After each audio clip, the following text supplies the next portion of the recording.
It's a layered project. It had various components. The most important one are the maps that I produced, huge fabric layers with those maps in the Terminal 1 building of Dublin Port.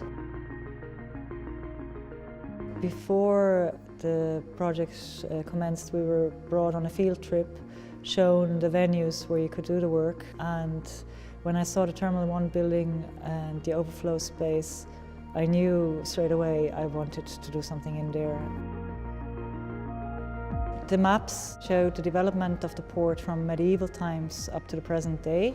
The material itself is muslin, which is see-through, so you had this lovely thing that you could see through one layer, through the next layer. And I just thought that'd be nice because you'd see through one layer of history to the next layer of history to the next layer of history.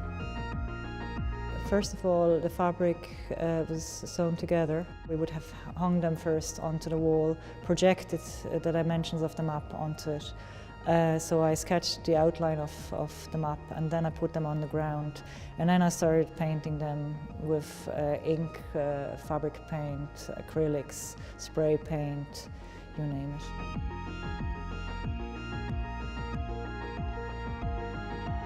This was the first map, and the emotion that went with it was anxiety, because there was constant fear of flooding, there was fear of pirates and severe weather conditions, and that anxiety really made the port move downriver.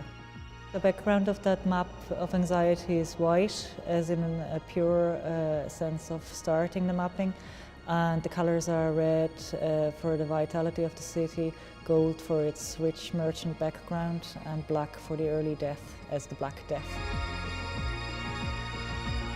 Map 2, in terms of the emotional component, if you like, is protection and shelter. I was treating the port landscape as a living space, and whereas there was constant fear of flooding, constant threat, with the building of the quay walls and with the building of the Great South Wall, that sturdiness that had been missing before, so that's why protection and shelter.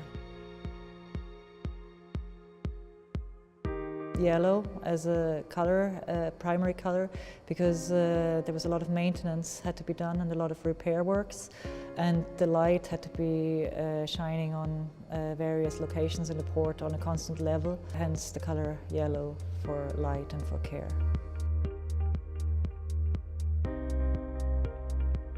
Mapping phase 4 is a very short time period. It's 1867 to 1897, and it's pink. Pink because it was a time of frenzy and excitement, and again it brings us back to the building of the port. Because in that time, Bidden Bladstoney was the head engineer of Dublin Port, and he supervised the usage of the diving bell. That map layer is in two colours, red for Monto and green for Joyce. At the early 1920s, Dublin was the biggest red light district in Europe, so wanted to stress that many of the dock workers were living in that area as well. Green for Joyce, because Joyce in that period of time wrote his works always coming back to River Liffey and to the port landscape.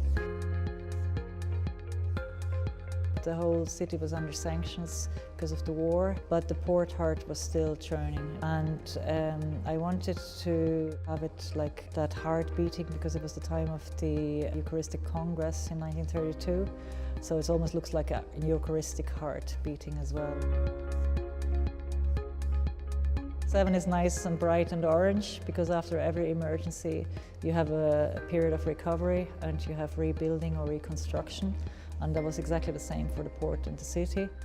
I personally like the reconstruction rebuilding map the best. I had 1 week more to make that map. It was the summer, I didn't have to teach, it was very relaxing.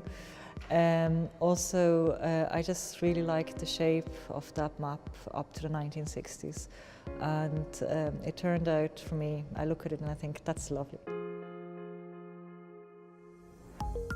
So 8 really was a very problematic map in ways of, it was called transition. The 80s were also at the era of huge emigration out of Dublin Port. So for map number 9, I couldn't rely on one old map that had been done. I worked with 17 maps to do this one. This map doesn't exist in its printed form. It's the only form it exists, is how I've done it. It's the most complicated colour scheme, and all the colours of the previous maps flow into it. Much more subtle, because I didn't want to make it complete.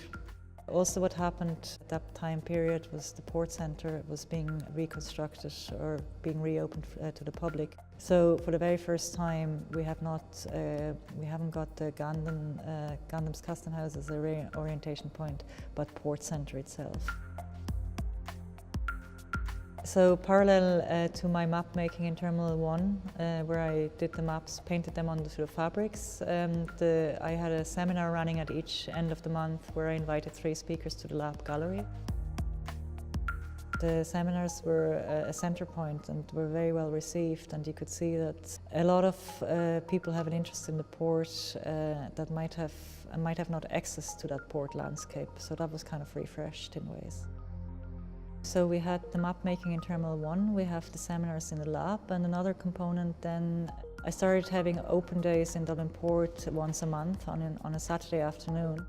And these were my favourite events. I mean, I loved the seminars, but I felt very much at ease to bring people up there and explain the maps in that surrounding and show them actually not only where the Great South Wall is on the map, but we just had to look out of the window and it was there. So that was quite magic. I really loved it. I really loved making those maps. I enjoyed best working on Terminal 1. I'd like to always keep that memory of the Irish ferry staff and the port workers.